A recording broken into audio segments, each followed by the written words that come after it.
All right. Hi, everyone. This is Jenny Feng, and I am honored today to introduce my excellent colleague and a good friend, Dr. Julie Bucklan, for today's Grand Round session. So Dr. Bucklan, she received her doctorate degree from the Ohio University Heritage College of Osteopathic Medicine, and then she went on to complete her neurology residency at the Cleveland Clinic, and where we were actually both co-residents in the same year. And afterwards, she went on to complete her headache fellowship also at the Cleveland Clinic. So throughout her career, she has had many, many presentations, both locally and nationally, and she has had publications in both peer-reviewed journals and also patient-oriented magazines and online journals.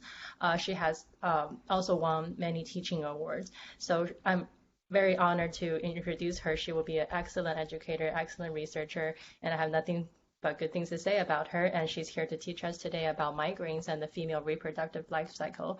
And I'm going to go ahead and let her get started. All right, thank you for that kind introduction and for having me today. I'm honored to be here. And so, as Dr. Feng said, I will be talking about migraine in the female reproductive life cycle, which is a topic near and dear to my heart. And so the reason I think that this is so important, if I can, I guess I'll have to use my mouse. There we go. So females are more affected than males by migraine. So it's about a 3-to-1 distribution, and about a quarter of those in the reproductive age have migraines. And we know that a lot of this comes down to hormonal changes that occurred during the reproductive years. So today I'm going to sort of speak from menstruation through pregnancy to postmenopausal, and how those changes affect how we treat, and different caveats that we have to think about along the way. So, as I said, prevalence changes throughout the female reproductive years, but it is higher during menarche, menstruation, postpartum, and perimenopausal. Now, in particular with pregnancy, they tend to get better in the second and third trimester. Postmenopausal, particularly with migraine without aura, folks do better. Unfortunately, migraine with aura, the same logic doesn't apply.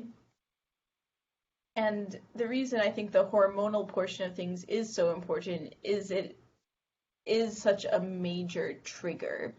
And so in Kelman's study in 2007, over 1,000 patients were surveyed, and hormones were found to be the second most common trigger, right behind stress, for migraine attacks. And so that's why we'll focus on it here today. And when we're thinking about these hormonal changes through the years, we can see how the peak prevalence in women is in those main years prior to menopause, is when you get that really high peak in severity and commonality. Now, even in just looking at the 1-year prevalence, we can see how females are much, almost double the amount of patients that we'll end up seeing. 3-to-1 by that first statistic is here, a little more 2-to-1, depends on which study you're looking at. But needless to say, it is a more female predominant illness, and that's not to negate the male side of things, but for the focus today, we'll talk about the female side. Now, when thinking about even at a very young age, boys versus girls, boys actually start getting migraines at a much, much younger age than girls, so less than 5 years old. And that's in particular with migraine with aura. In the migraine without aura set, it tends to be a later onset in both boys and girls, though boys do tend to start at an earlier age, though less affected in terms of numbers, not in terms of severity, but in terms of numbers. But with girls, we really start to see that worsening around the time of menarche. And so, in particular, if menarche starts at a younger age, they're at a higher risk of having migraine. So at least 7% increase if menarche is by age 11. So an earlier onset menarche, increased risk of migraine. And so what is happening? Why are we seeing these numbers? Because that's really, what you want to know. Numbers are numbers, but why? So there's a decreased estrogen in the late luteal phase of the menstrual cycle, and that tends to time with when the migraines onset. And so we see that the uterine prostaglandin levels increase threefold in this time as well. And a lot of our treatment comes down to, well, how do we mitigate these hormonal changes? And I'll be speaking more to oral contraceptives later, especially in terms of safety profile, but we know that estrogen withdrawal is independent from ovulation. And then that comes into the concept of what do we do with this sort of placebo week of the OCP. And it all comes down to estrogen. Progesterone level doesn't seem to really contribute at all to the migraine and the severity and the frequency. So estrogen is going to be our key player here. So when estrogen levels drop, what is happening at that, microscopic level? So the MAO levels increase.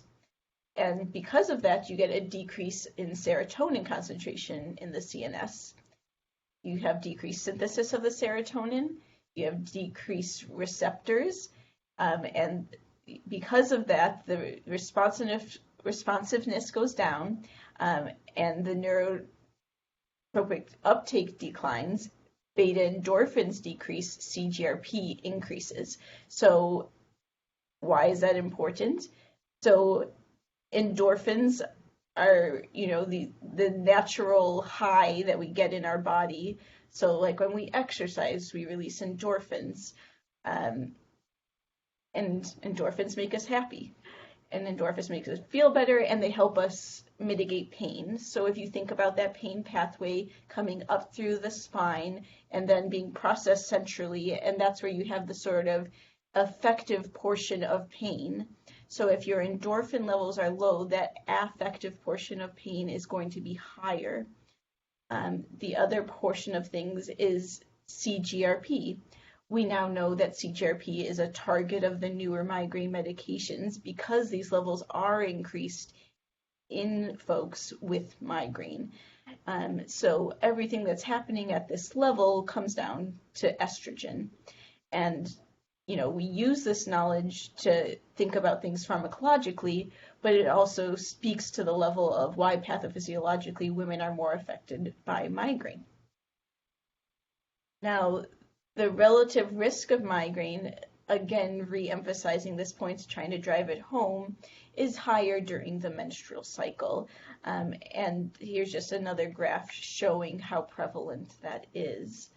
And again, estrogen. So migraine incidence versus estrogen level, as the estrogen dips, we have a high migraine incidence, and you can see that indicated here with the red arrow. Whereas when estrogen levels rise, we have a lower incidence of migraine. So it's a very clear relationship up and down.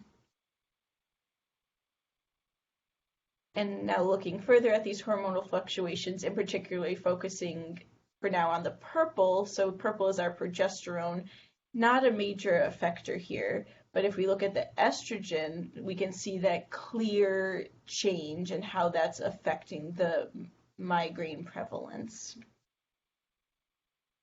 And so in speaking of estrogen, the menstrual cycle, migraine, there are two entities to keep in mind, not just pure migraine, but there are menstrual migraines and then there's menstrually related migraines. And so menstrual migraine is more of a pure state. By which I mean it is very much migraine only happens with the menstrual cycle and no other time in the cycle. And this should be accounted for over a 3-month period of consecutive cycles where folks have migraine just in that time period. And it generally occurs prior to menstruation. in particular, keep this in mind, is if it's happening only after menstruation, that actually probably has more to do with iron levels, and you might be dealing with a different entity. But for folks that clearly have menstrual migraine, wherein they get migraine attacks only related with their menstrual cycle, um, that would be coded and defined as menstrual migraine. And this accounts for maybe 7 to 14% of migraineurs. Whereas what's far more common is menstrually related migraine. And so, as I mentioned previously, hormones are a major trigger for migraine, not necessarily the only cause. So that's a key difference, trigger versus cause. And so folks can get maybe more migraine around their menstrual cycle, but otherwise have migraine. And so that's menstrually related migraine. And that accounts for far more individuals. That's 60 to 70% of female migraineurs will have the menstrual cycle as a trigger, but not the pure cause. And it's the same thing. The attacks tend to occur in the days leading up to menstruation, but they can occur at other times during the cycle. So menstrually related migraine, what do we do to actually treat it? And so a lot of that comes down to hormonal prophylaxis, thinking about oral contraceptive pills, but then also using the same sort of prophylaxis that we use in other migraineurs. So you got your 3 major categories of oral medications: antihypertensives, anticonvulsants, antidepressants. Unfortunately, they tend to be more resistant to abortive treatments, and we approach that in a slightly different way. And so when thinking about folks with either menstrual migraine or menstrually related migraine, if it's fairly predictable, we can approach it a little different than the usual sort of dictum of how we treat with abortives. So with most of my migraine patients, I'm very clear that you should only use abortives maximum 2 days per week, no more than 10 days per month, to avoid medication overuse headache or rebound headache. And I always tell them it's like Cookie Monster. I have a toddler, so everything's Sesame Street. And no matter how many cookies Cookie Monster eats, he wants more cookies. And that's migraines and these abortive medications. And so you want to be very careful about not overusing them. However, when I'm talking to someone who has more of a pure hormonal trigger, I'll actually use the pills a little differently. In particular, I like to use either Frovatriptin or Naratriptin because they have the longest half-lives. So Frovatriptin in particular has a 26-hour half-life. And so that works great for the fact that they have this long period of estrogen triggering this migraine cycle. And so I'll have them started 2 days before, presuming this is someone who has very predictable menstruation, and then they'll continue it for 6 days total. So not the same idea of, don't take it more than 2 days per week. I'll have them intentionally take it on a scheduled cycle. And so that's Frovatriptin. Now, a lot of this comes down to insurance approval. Frova's a little more expensive, harder to get approved. Sometimes I'll also do Naratriptin. The half-life there is 6 hours, so that's significantly less than 26, but it's still far longer acting. And so same general principle, start 2 days before, and with this one I continue for about 5 days total. You can do it with Sumatriptin and Zolmitriptin. Those have been studied, but I haven't found that those work as well in personal experience. Now, other things that you can do is, schedule an NSAID around this time. The concern there, of course, being medication overuse headache, which we spoke to, and then, of course, GI bleeds if you're using that much NSAIDs every single month, which is another large reason that you really shouldn't be using that many NSAIDs. So I'm not a big fan of using this sort of naproxen prophylaxis, though it is done in clinical practice. It's sort of more of a personal take.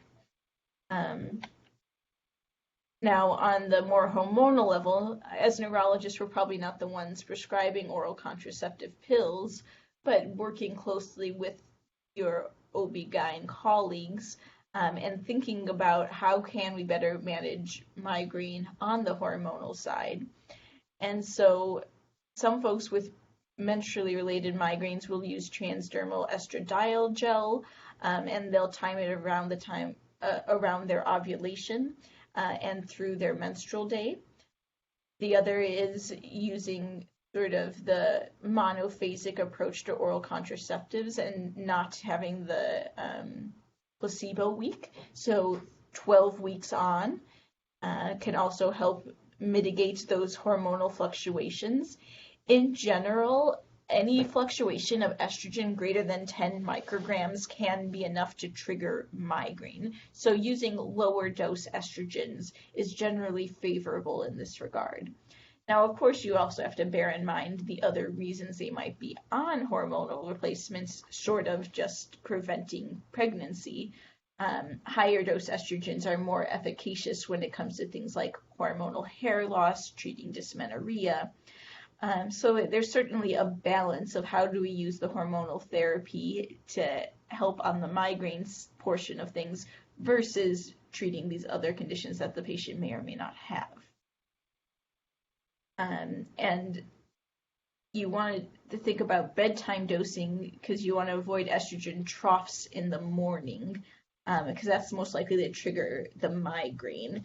Migraine in general most commonly occurs between 4 and 9 a.m. So avoiding that big hormonal peak in the morning can be very helpful to the patient. So telling them to take the oral contraceptives in the evening. Again, progestin isn't really part of the picture. So progestin-only pills, progestin-only IUDs are unlikely to help. Also bear in mind that a possible side effect of IUD is headache. And so short of just talking about hormones as a possible trigger with my patients, I always ask if they have an IUD and when it was placed, because sometimes that in itself could be the reason for their headaches. And as previously mentioned, the sort of standard cycle 21 off, 21 on, 7 off, having that placebo week is unlikely to help menstrually related migraines because you get that estrogen trigger. So once again, sort of feeding this in, effective hormonal prophylaxis, you want to avoid it drop more than 10 micrograms.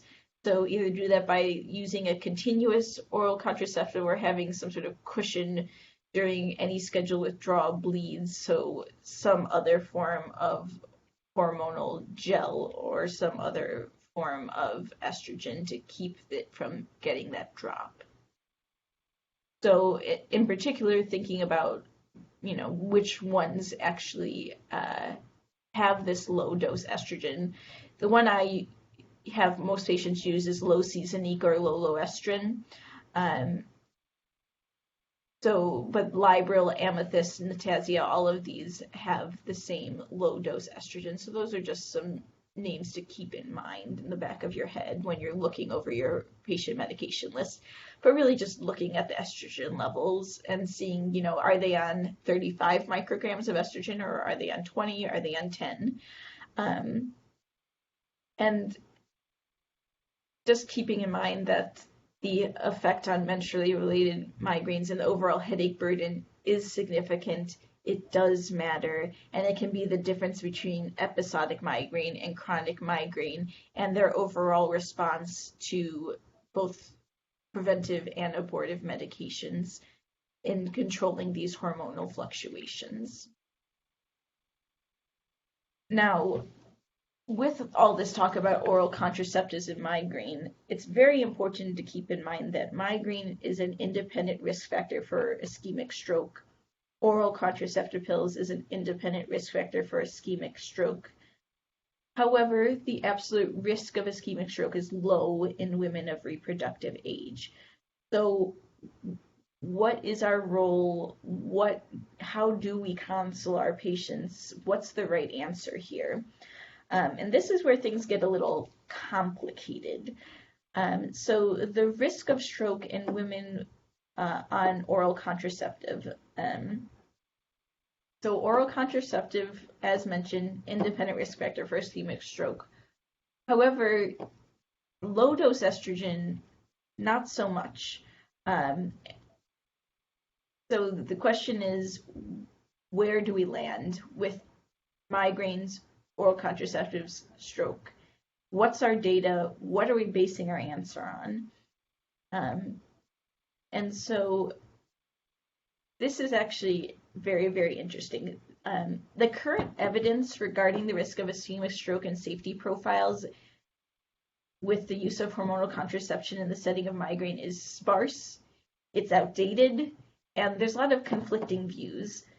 So the ACOG, American College of Gynecology, and WHO, the World Health Organization, state that the risk of using hormonal contraceptive in patients with migraine with aura is considered unacceptable.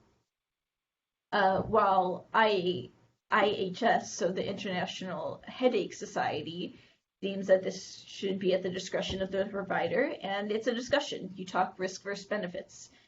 As neurologists, we do a lot of risk versus benefits assessment, and this is just one more area that we have to be mindful, because perhaps we can use oral contraceptives, but where do we draw the line? So evidence addressing the risk of ischemic stroke associated with the use of hormonal contraceptives is poor.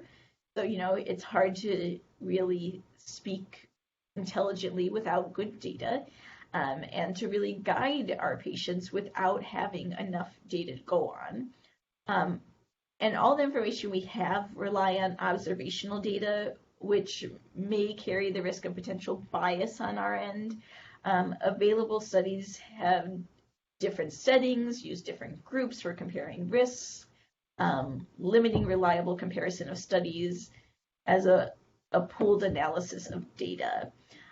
Most of the available studies were actually published several years ago and use compounds which are different from what's available today. In particular, the sort of 50 microgram estrogens were used, which are almost never used today. And so we're basing a lot of this answer on data from the 1970s, where they were using these 50 microgram estrogen pills. So for now, in women who are seeking hormonal contraception, we recommend a clinical evaluation for the presence of migraine, for the definition of the migraine subtype. So is it with aura? Is it without aura? Because the risk is higher with aura. And then you have to take into account migraine frequency, along with the fact that do they have other conventional vascular risk factors, high blood pressure, diabetes, hyperlipidemia, are they smokers? And just bear that all in mind before deciding, do they use an oral contraceptive pill? So again, this is the sort of original study that so much of this is based on, and this was published in 1975, and we're still kind of going off of this today. And that's not necessarily the best thing, that we're basing this all on a very small trial of 25 women in 1975 using 50 microgram estrogen formulations. So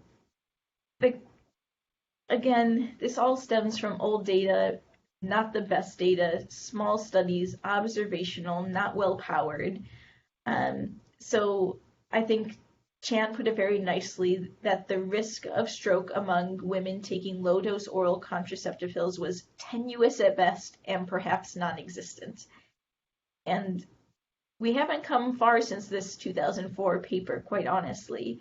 And we just have to keep in mind that we have the data that we have, and we can only consult or teach our patients based on what we know. But I always tell them that we can use it. It comes with a certain risk, but old conclusions are based on very, very low-powered studies. So the other thing that helps is some numbers. So ischemic stroke in young women, the risk of stroke is about 11 in 100,000 women. So that's a pretty low percentage. Now, 11 about 1,000 cases and controls were current users of higher dose estrogen in getting this number.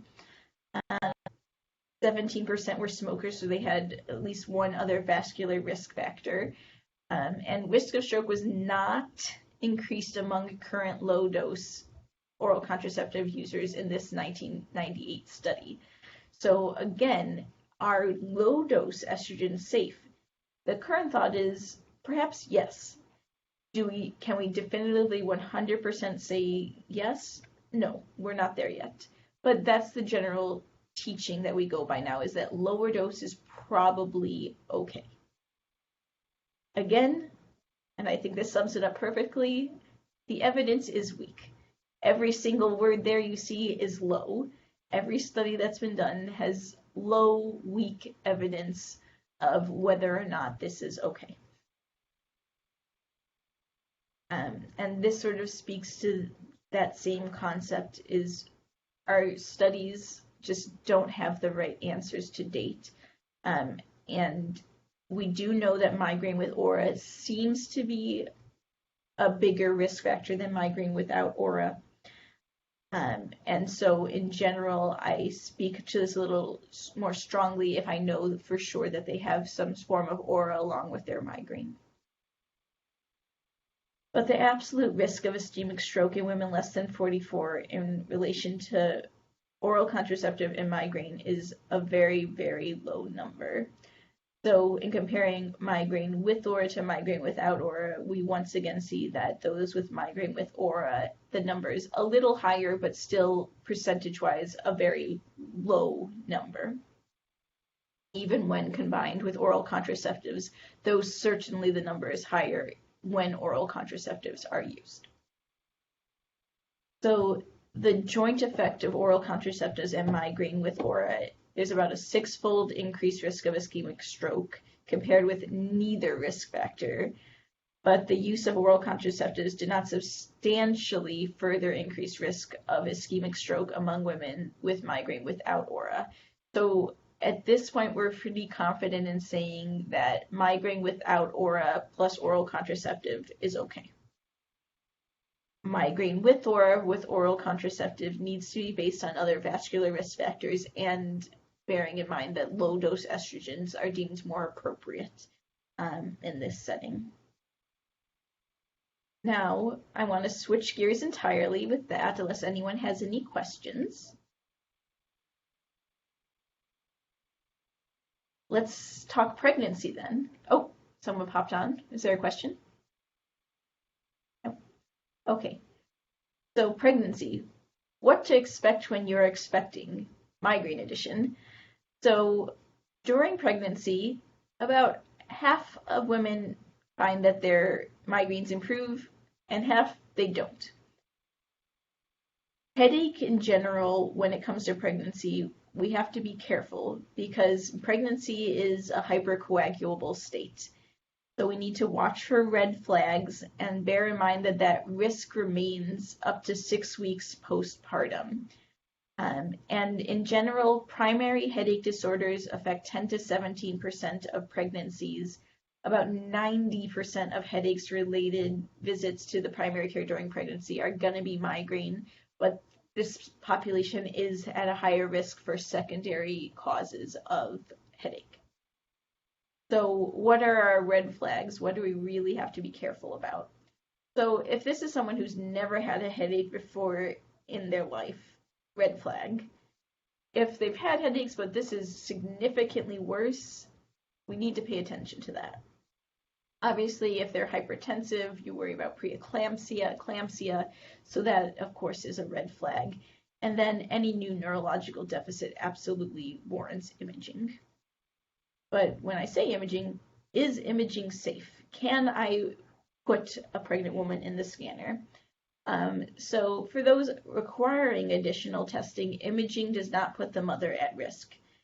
The concern is the fetus. So CT poses minimal risk to the fetus, but an MRI is considered to be the safest choice for both fetus and mom. Now, when thinking about MRI, gadolinium contrast dye can cross the placenta and may adversely affect the fetus, so this should only be done if absolutely necessary. Whereas CT, you get iodinated contrast dye, that's no. avoid at all costs, because then you have to worry about the thyroid function in the fetus. So ideally, if you're going to image, use an MRI and use contrast dye only if 100% necessary. But then how about treatment? So I just give them Tylenol? I cannot say this enough. No, no, no, no. There are other options.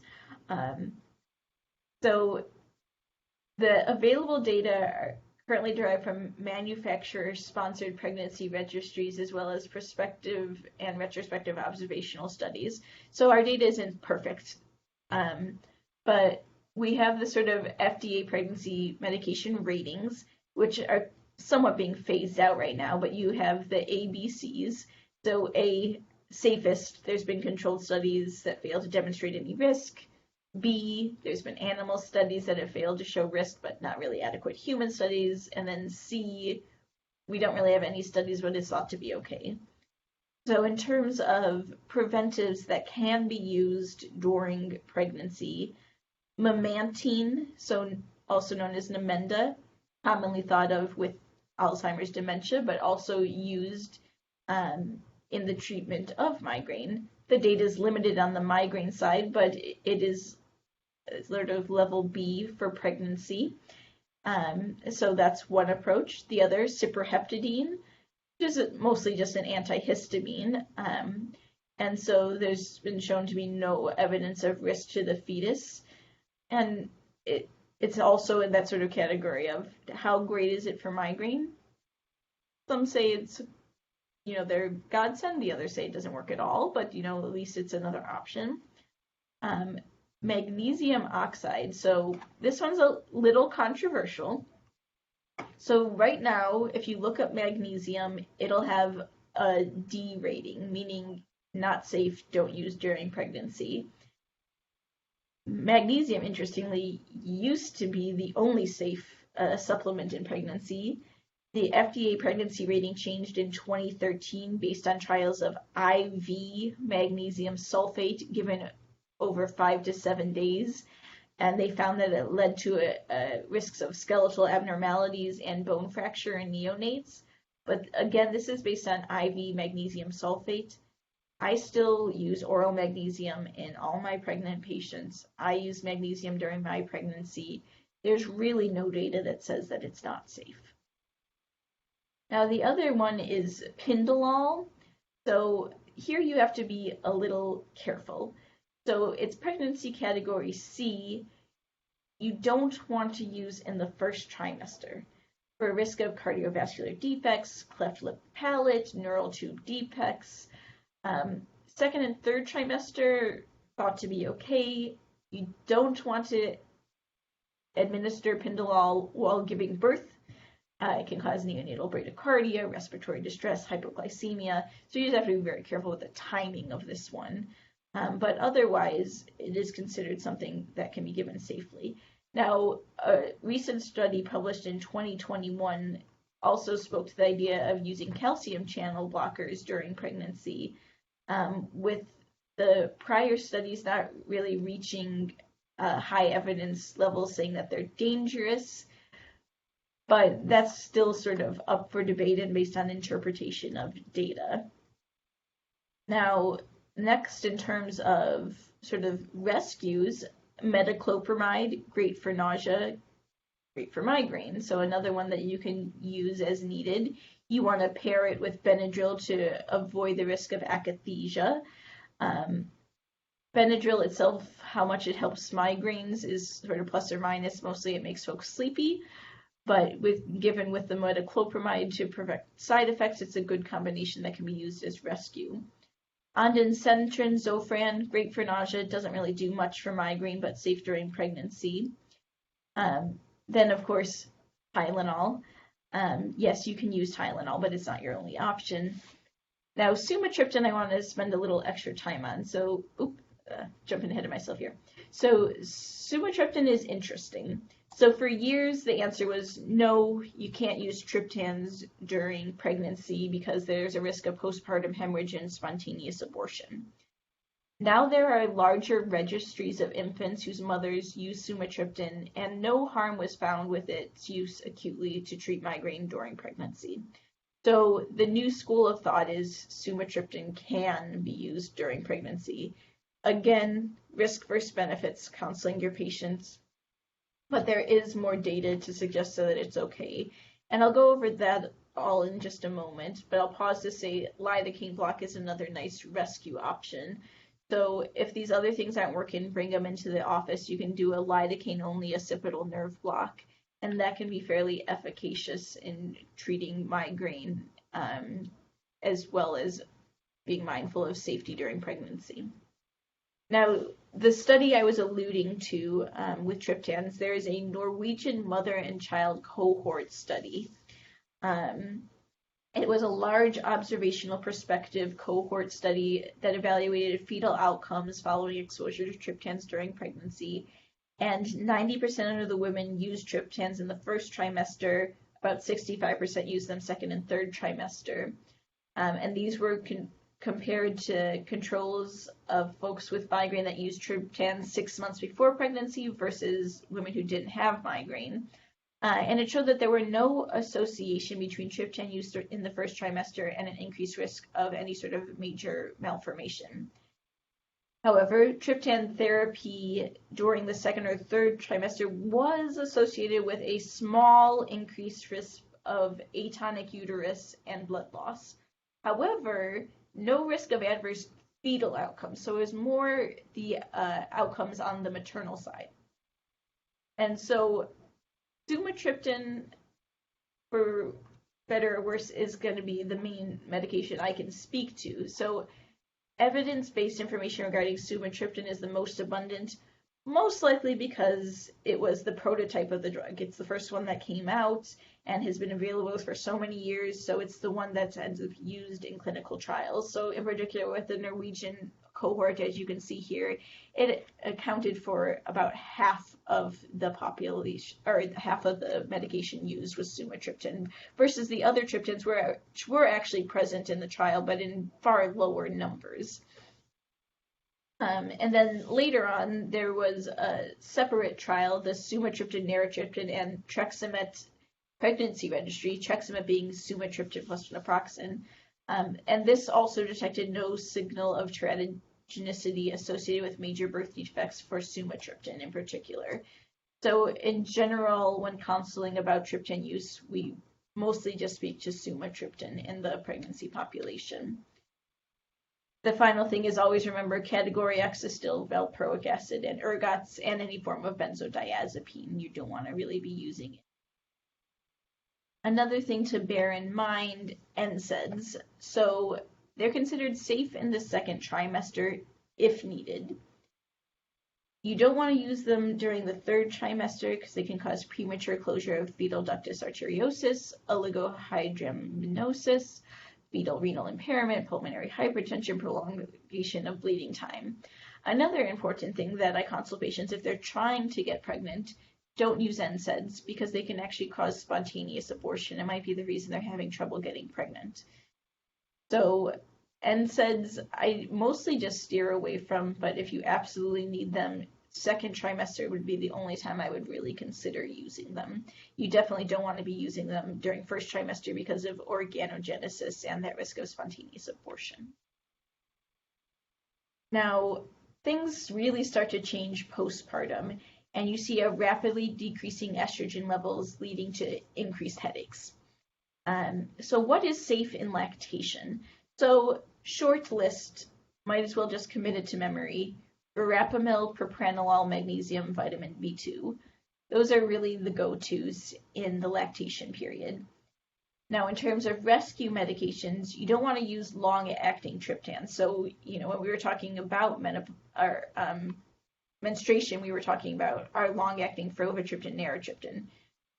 Here, exact opposite. You don't want those long-actings. So you want sumatriptan or elatriptan to be used as rescues. Other consideration, again, lidocaine blocks or prednisone is okay during lactation. Now, regarding the use of triptans during breastfeeding, human data remains scarce, just to be fair. In a study with 5 nursing women, so 5, who had received subcutaneous sumatriptan, it was estimated that the infants received at most 3.5% of the maternal dose through breast milk. Now, to put that in context, as a general rule, a medication with a relative infant dose of less than 10% of the administered maternal dose is considered compatible with breastfeeding. So again, this is 3.5. Anything below 10 is considered compatible and safe. So given the low oral bioavailability of sumatriptan, so that would be about 14%, when compared to subcutaneous route where it's more like 96%, it is thought that by using oral sumatriptan during breastfeeding, that the infant suckling would get a very small, negligible amount of the medication and not have any adverse effects. So ultimately, the American Academy of Pediatrics also considers sumatriptan as usually compatible with breastfeeding and safe. Now, final topic here, perimenopause. So we've gone from menstruation to pregnancy and now perimenopause. So perimenopause tends to be the last big hurrah for migraine without aura. And we tend to see an uptick. So usually women late 40s, early 50s. So here we use standard migraine prophylaxis. Again, you've got your three main preventive categories: the antidepressants, anticonvulsants, blood pressure medications. There's limited evidence here for hormonal manipulation, limited evidence for chemical menopause. So, do we induce menopause in these folks to help migraine? Probably not. Now, we have to be careful because the increased breast cancer risk with oral contraceptives containing estrogen, this becomes a higher concern in the perimenopausal group. And then the hormonal replacement therapies can actually trigger new onset migraines. So this is kind of a tricky territory of how do you address this on the hormonal side rather than treating it more just purely as you would migraine. I mean, we know there's an increased risk of migraine here. Oral estrogen replacement can exacerbate migraine. Continuous progesterone better is tolerated. So here, this is where IUDs are actually probably better. Now, FDA approved in particular in the perimenopausal stage is Paroxetine and Gabapentin. However, we tend to treat, once again, using the usual migraine preventives. With that said, are there any questions that I could help with today?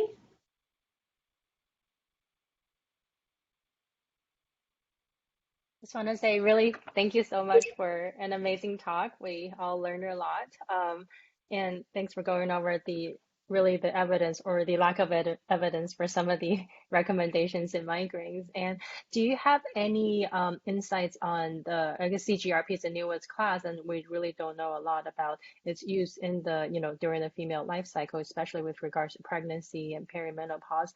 Can you share some insights on how to, if the patient wants to use CGRP, for example, during those times, what would you say to them? Oh, absolutely. So excellent question. So in terms of pregnancy, it hasn't formally been studied, but in general, pharmacologically, it's a very large molecule. The concern is that it would cross the placenta. So we advise patients come off of CGRPs 6 months prior to trying to become pregnant. Whereas in the perimenopausal stage, I actually do end up using a lot of CGRPs, in large part because they end up not responding as well to the oral contraceptives. So in this slide, like I said, paroxetine and gabapentin are the only two that are formally approved for treatment.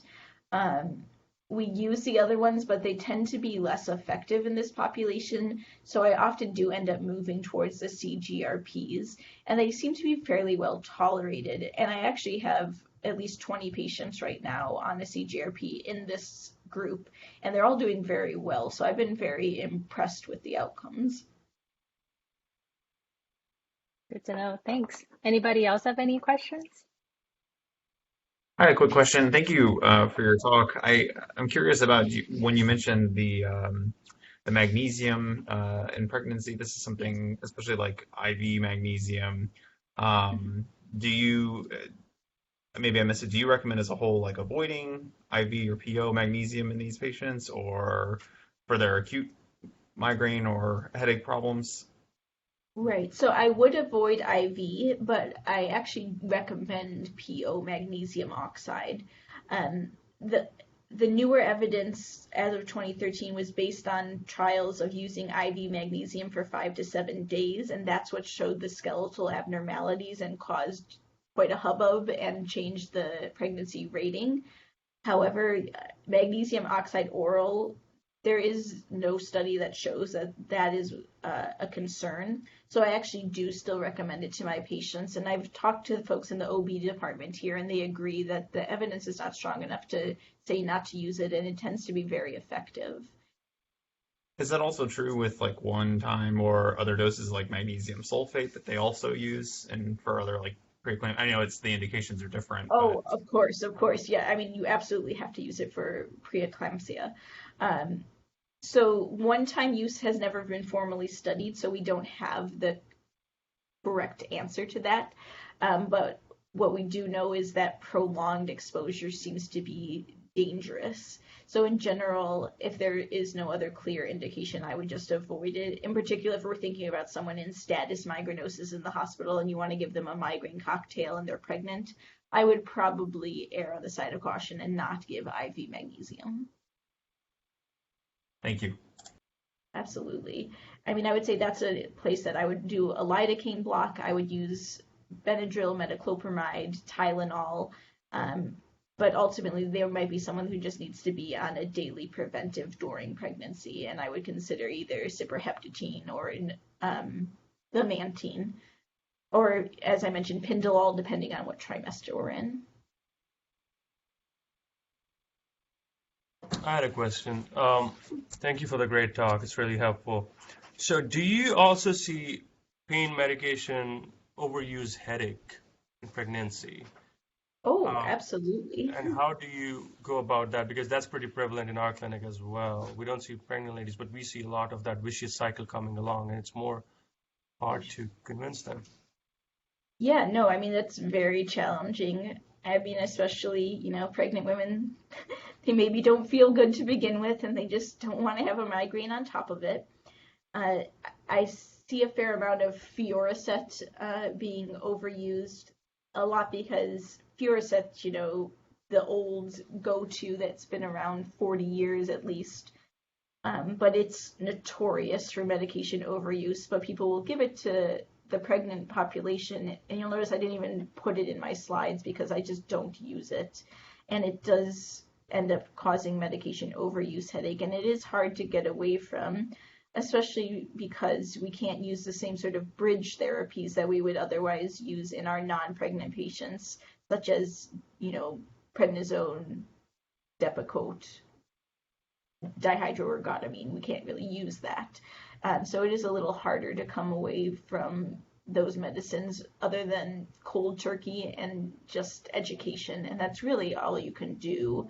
I always tell folks they are the keeper of their headaches. If they would like to continue to have a headache, they can keep taking the Fioricet. And I kind of play hardball there.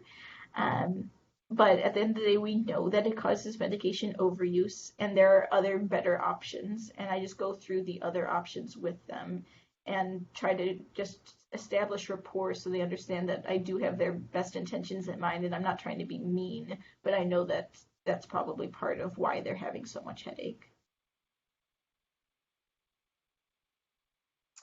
And one Thank final you. question was the in the transgender population, transgender patients who are on some form of, hormonal supplement, and do they suffer the same risk with regards to migraines, and would the treatment be the same? Oh, that's a fantastic question. So, I mean, the estrogen levels can absolutely promote migraine. Now, risk factor wise, I don't know of any, large clinical trial that's ever looked at that. obviously there's been no large clinical trial for a lot of these things, so they certainly haven't Mhm. entered into the transgender population. But that is a very interesting question.